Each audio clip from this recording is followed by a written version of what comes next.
Hi everyone, this is Emily Leiphart here for Tailored Expressions, and in today's video I'm sharing 4 cards using the In the Abstract 2 card making kit. I'll be raving about this kit for a long time because it's literally the love child of the original In the Abstract card making kit and the Create in Quads collection. Yes, this is the first card making kit with a Create in Quad stencil. If you love the Abstract Accent Stencil and Clear combo, or the Create in Quad stencils, there's no doubt that you'll go crazy for this kit. Let me show you what's included in the kit as well as all the add-ons. First, we have the Create in Quads Abstract stencils.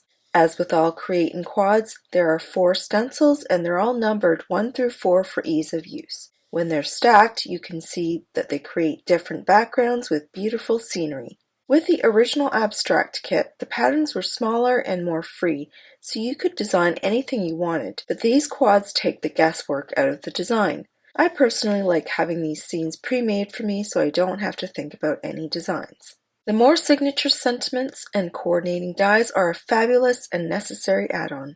This set is jam-packed with everyday year-round sentiments.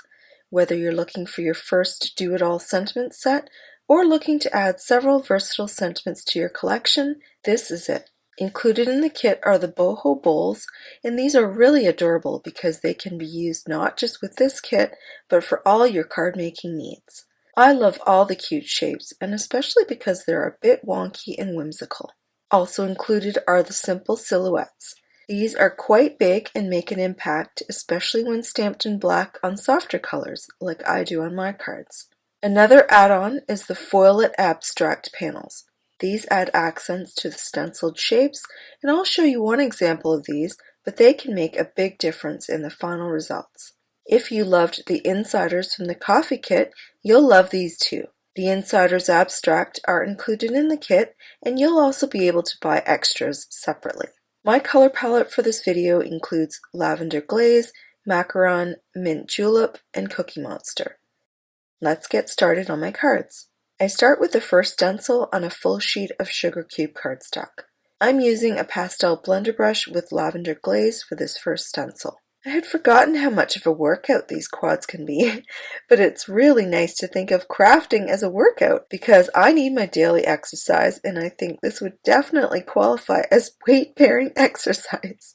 For my second stencil, I switched to one of the original blender brushes and used this to add macaron ink. It's so cool to see the 2 purple shades overlapping.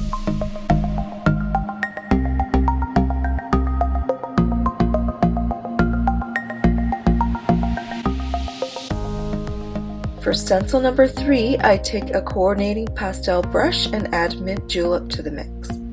As I've always said with quad stencils, it starts getting exciting here. The edge of the rainbow is very close to the large open space on the neighboring quad, so I use a post-it note to make sure the mint doesn't blend too much with the purples on that section.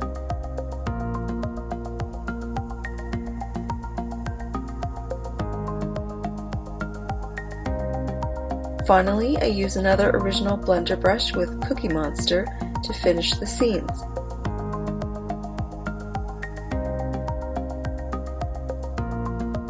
You may notice that I missed a small corner there, but I do go back and blend that in.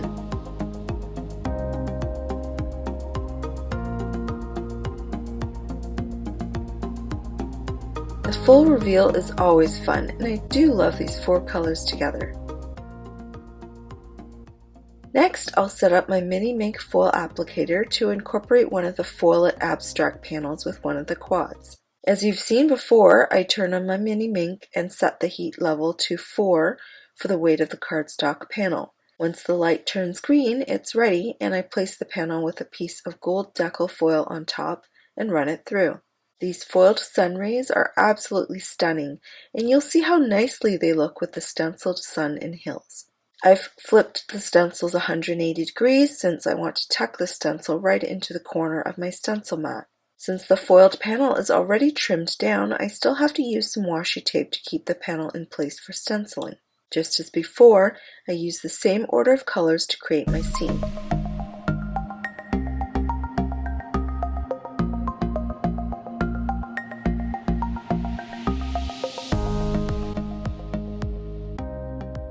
It's now time to trim down the stenciled panels.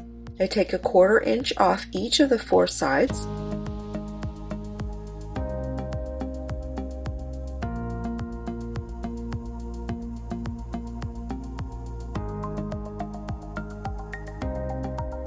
Then I trim the remaining stencil right down the center, first at 5 1/4 inches and then 4 inches. Here's a quick look at all 4 panels, as well as the difference between the original second panel and the foiled version. I'm going to put aside the plain version and use the foiled version for the purposes of this video. I used the boho bowls and die cut them from the 4 colors, as well as black licorice cardstock. I also took the branch out and subtle sprigs dies and cut them from gold foil and black licorice cardstock. These were part of the original In the Abstract card making kit, but are now available individually. I highly recommend adding these to your stash if you haven't already, because they're a great addition to any card. My plan is to use the simple silhouettes on a couple of the cards and add the branch out and subtle sprigs on 2 of the cards as well, just for some variety. I spent some time playing around with the boho bowls until I have the combination of colors and shapes I want. Plus, I cut down the branches and sprigs so they look proportional to the bowls. I glue the pieces together and set them aside to dry while I stamp the simple silhouettes.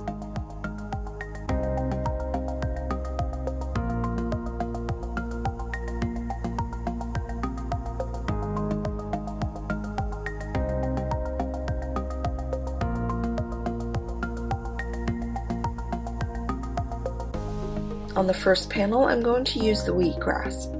I thought the proportions made it the perfect image for the large sunset and moon. I used VersaFine Clair Nocturne ink because it's a really dark black pigment ink and stamps fine lines so perfectly. Once again, I use a post-it note to protect the natural border of the panel in case I don't cut it right down to the edge of the stenciling. For the 4th quad panel, I used the curved branch with solid leaves. I thought this would help draw the eye from the large sun to the rainbow. Once again, I use a post-it note to protect that edge, although I do trim down this panel so it wouldn't have mattered, but it's nice to have the option either way.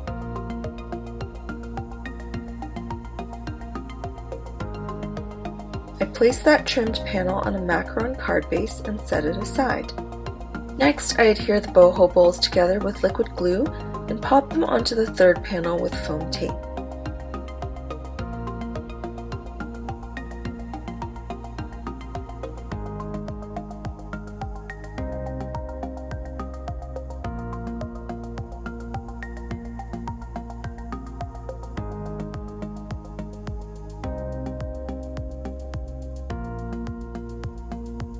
I trim down the foiled panel and pop it onto a Cookie Monster card base, and the first panel goes on a black licorice card base.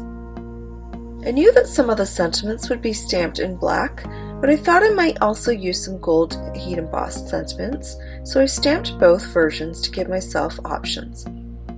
In the end, I didn't use any of the gold sentiments, but now I have them in my stash.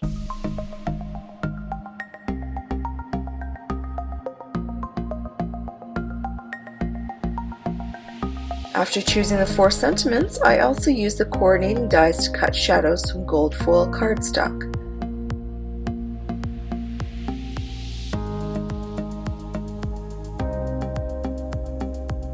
After gluing the 2 layers together and letting them dry, I attached them to each of the cards.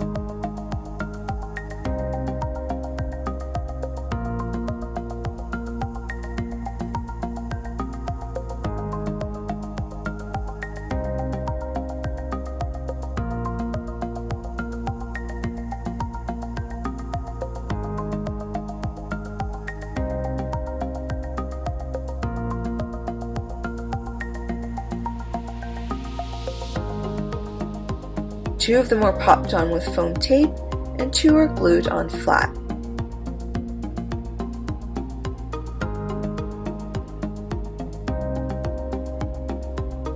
Next, I start adding embellishments to each of the cards.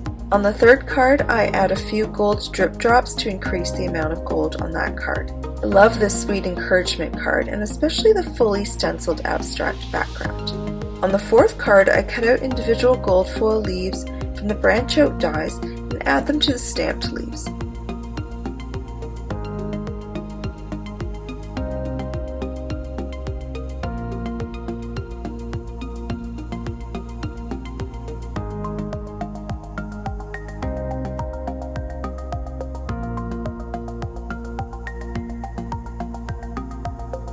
I absolutely love the way these delicate gold leaves look against the striking solid black leaves. For the first card, I used gold glitter stars cut from the gathered stars die and cascade them down the right side of the card in line with the sentiment.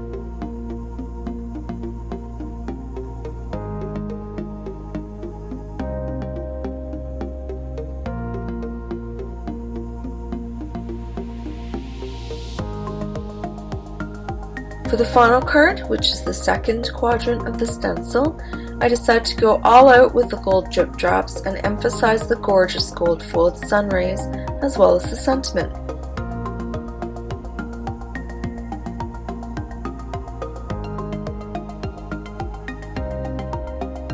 I know several people who could use a card like this. Here's a review of all 4 cards using the In the Abstract 2 card making kit. They're all so beautiful on their own, even without the added stamping and die cut accents, but they're also fun to dress up to. The possibilities are endless. It would be impossible for me to choose a favorite, as I liked the next card more than the previous. Still, I'd love to know which card is your favorite, and I look forward to seeing what you make with this kit. If you enjoyed this video, please give it a thumbs up and be sure to subscribe for more inspiration. You can find all of these products in the Tailored Expressions web store at tailoredexpressions.com. Thanks so much for watching, and I'll see you again soon.